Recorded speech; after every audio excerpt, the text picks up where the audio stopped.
कनिका और वरुण शादी करके आए थे और दरवाजे पर पूर्णिमा उन दोनों की आरती उतार रही थी। तभी पूर्णिमा की नजर राधा पर पड़ती है। तू यहाँ क्या कर रही है? तुझे कहा था ना कि अपनी मनहूस शक्ल लेकर मेरे बेटे बहू के सामने मत आना। तेरी परछाई भी इन पर पड़ गई तो इनकी जिंदगी में न जाने कौन सा तूफान आ जाएगा। माँ, आज तो मुझे मत कोसो। आज मेरे भैया की शादी हुई है, भाभी घर आई है इस घर में। मुझे भाभी के रूप में सहेली मिली है। अपनी हद में रह राधा। अपनी भाभी को सहेली बनाने की जरूरत नहीं है। वो तेरी बड़ी भाभी है, उसका हर आदेश तुझे मानना होगा। तू उसे सहेली बनाकर अपना काम भी उससे निकलवाना चाहती है? हाँ? नहीं माँ, ऐसा नहीं है। चल अब अपने कमरे में जा। राधा सुबकती हुई अपने कमरे में चली जाती है। पूर्णिमा वरुण और कनिका की आरती उतार कर उनका स्वागत करती है और उन्हें उनके कमरे में बिठाती है। राधा के साथ पूर्णिमा का ऐसा रूखा व्यवहार देखकर कनिका हैरान थी। उसने वरुण से पूछा, वरुण, माँ जी ने राधा के साथ ऐसा व्यवहार क्यों किया? क्या राधा तुम्हारी अपनी बहन नहीं है? नहीं कनिका, ऐसी बात नहीं है। राधा मेरी ही बहन है।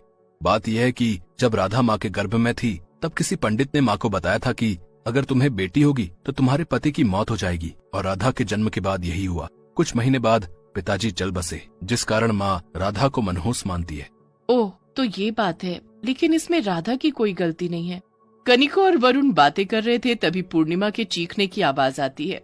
वो राधा पर चिल्ला रही थी, तुझे कहा था ना कि जब तक तेरे भैया भाभी ना खा ले तू खाना नहीं खाएगी। अपने भैया भाभी को खिलाने से पहले खुद ही खाने लगी।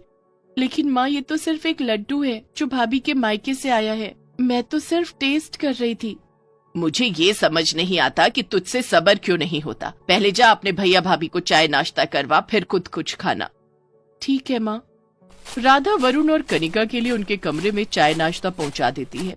नाश्ते की ट्रे टेबल पर रखकर वो कमरे से बाहर जाने लगती है। रुको राधा। जी भाभी। तुमने मिठाई खाई? पहले आप और भैया खा लीजिए, फिर मैं खा लूंगी। नहीं, हम तीनों साथ मिलकर खाएंगे। आओ मेरे पास बैठो। राधा कनिका के बगल में जाकर बैठ जाती है। कनिका उसे अपने हाथों से मिठाई खिलाने लगती है। राधा को कनिका का इस तरह उसे प्यार करना बहुत अच्छा लगता है। उसकी आंखों से आंसू छलक आते हैं। क्या बात है राधा? भाभी, बचपन से आज तक माँ के प्यार के लिए तरस रही हूँ। माँ ने कभी मुझे अपने हाथों से खाना नहीं खिलाया। आज पहली बार कोई मुझे अपने हाथों से खिला रहा है। मैं भी तो तुम्हारी माँ समान हूँ राधा। बड़ी भाभी माँ का ही दूसरा रूप होती है, तभी तो भाभी माँ कहा जाता है। मैं तुम्हें माँ का प्यार दूंगी। कनिका राधा को गले से लगा लेती है। तभी कमरे के बाहर से पूर्णिमा की आवाज आती है, राधा कहाँ मर गई? राधा दौड़कर बाहर जाती है। माँ, आपने मुझे बुलाया? रात का खाना कौन बनाएगा? चल जाकर रात के खाने की तैयारी कर। माँ, हलवाई से बनवा लो ना। हलवाई तो चला गया, शादी हो चुकी है। कुछ मेहमान तो अपने घर भी चले गए, अब हलवाई का क्या काम? चल जाके खाना बना। राधा ने देखा कि अभी घर में काफी सारे मेहमान थे। इतने लोगों का खाना बनाना अकेले राधा के बस की बात नहीं थी। फिर भी माँ का आदेश तो मानना ही था। उसने सभी के लिए खाना बनाया। काफी सारा खाना बनाते बनाते राधा थककर इतना चूर हो गई कि खुद बिना खाए सो गई। जब सबने खाना खा लिया, राधा कहाँ है? सो रही है महारानी। लेकिन उसने तो खाना खाया ही नहीं। कोई बात नहीं, एक दिन नहीं खाएगी तो मर नहीं जाएगी। सभी लोग खाना खाकर सो चुके थे। कनिका से रहा नहीं गया। वो एक प्लेट में खाना लेकर राधा के कमरे में गई और उसे जगाया। उठो राधा, राधा उठो, खाना खा लो। भाभी माँ, आप, आज तो आपकी सुहाग रात है और आप मुझे खाना खिलाने आई हैं। राधा, तुमने मुझे भाभी माँ कहा है और एक माँ को तब तक नींद नहीं आएगी जब तक उसकी बेटी खाना न खा ले। अब चलो खाना खा लो। कनिका राधा को खाना खिलाती है, फिर उसे सुला देती है। कनिका जब अपने कमरे में पहुंची, कनिका, तुम्हारे आने से राधा की जिंदगी में खुशियाँ आ जाएंगी। शायद उसके प्रति माँ का दिल भी पिघल जाए। आप चिंता मत कीजिए, सब ठीक हो जाएगा। कनिका और वरुण भी सो जाते हैं। दूसरे दिन राधा अपने कमरे से बाहर नहीं निकलती है। सुबह के 8 बज गए हैं, ये महारानी अभी तक सो रही है। पूर्णिमा राधा के कमरे में जाती है और उसे झकझोर कर उठाती है। वो देखती है कि राधा को तेज बुखार था, लेकिन वो फिर भी राधा को जगाकर घर का काम करने के लिए कहती है।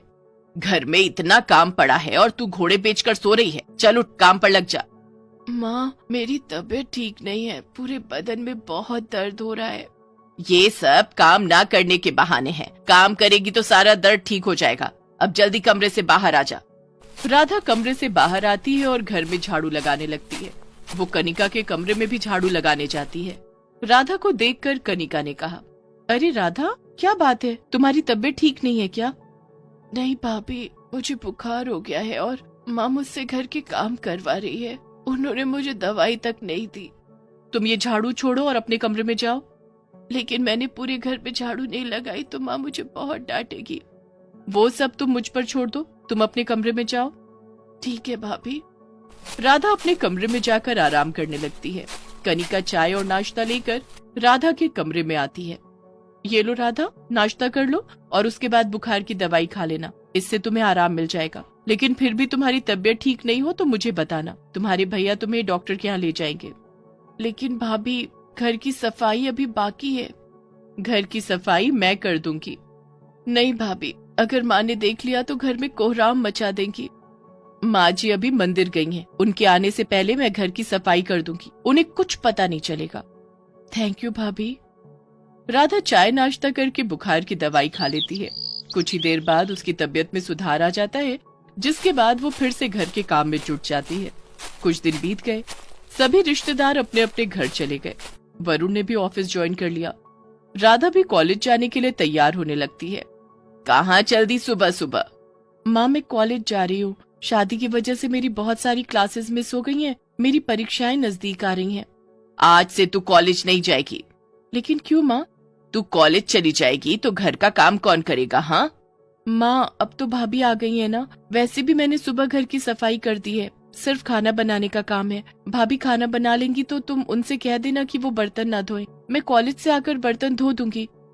कान खोलकर सुन ले, मेरी बहू खाना भी नहीं बनाएगी। तू घर के सारे काम कर और अच्छे से घर संभालना सीख ले। अब जल्दी ही तेरी भी शादी होगी। वैसे भी पढ़ लिख कर तू कौन सा अफसर बन जाएगी? पढ़ाई के नाम पर मेरे पैसे बर्बाद कर रही है। पूर्णिमा की बात सुनकर राधा अपने कमरे में जाकर फपक फपक कर रोने लगती है। तभी कनिका उसके कमरे में आती है। रो मत राधा। भाभी, आपने सुना ना, माँ तो मेरी पढ़ाई छुड़वाने पर तुली है। मैं पढ़ना चाहती हूँ भाभी। तू चिंता मत कर राधा, तेरी पढ़ाई कोई नहीं रुकवाएगा। तू चल मेरे साथ। कनिका राधा का हाथ पकड़कर उसे कमरे से बाहर लाती है। कनिका बहू, इसे ज्यादा लाड प्यार करने की जरूरत नहीं है। इसे इसके हाल पर छोड़ दे। माँ जी, मैं आपसे एक बात पूछना चाहती हूँ। हाँ बोल बहू। माँ जी, मैं इस घर में बहू बनकर आई हूँ और आप मुझे इतना प्यार दे रही हैं, लेकिन कल को राधा की शादी के बाद उसे ससुराल में भी प्यार नहीं मिला तो? जरूरी नहीं कि राधा की सास भी उसे अपनी बेटी से ज्यादा प्यार करे। अगर ऐसा हुआ तो राधा की जिंदगी प्यार के बिना एक बंजर जमीन बन जाएगी। फिर राधा भी किसी को प्यार नहीं दे पाएगी। माँ जी, अगर राधा के जन्म के बाद पिताजी की मृत्यु हो गई तो इसमें राधा का क्या कसूर है? किसी साधु की बात को सच मानकर आपने अपनी बेटी को जिंदगी भर अपने प्यार से दूर रखा। कोई माँ अपनी ही संतान के साथ ऐसा कर सकती है क्या? ये मैंने कभी सपने में भी नहीं सोचा था। माँ, कनिका ठीक कह रही है। राधा को उसके हिस्से का प्यार मिलना ही चाहिए। कनिका और वरुण की बात सुनकर पूर्णिमा को बहुत आत्मग्लानि महसूस होती है। वो राधा को गले से लगाकर उससे माफी मांगती है। मुझे माफ कर दे मेरी बच्ची। जा, तू कॉलेज जा और खूब मन लगाकर पढ़ाई कर। अपने पिता का नाम रोशन कर। राधा पूर्णिमा के गले लगकर बहुत खुश होती है। वो कनिका को भी गले लगाती है। थैंक यू भाभी माँ, आज आपकी वजह से मुझे मेरी माँ मिल गई।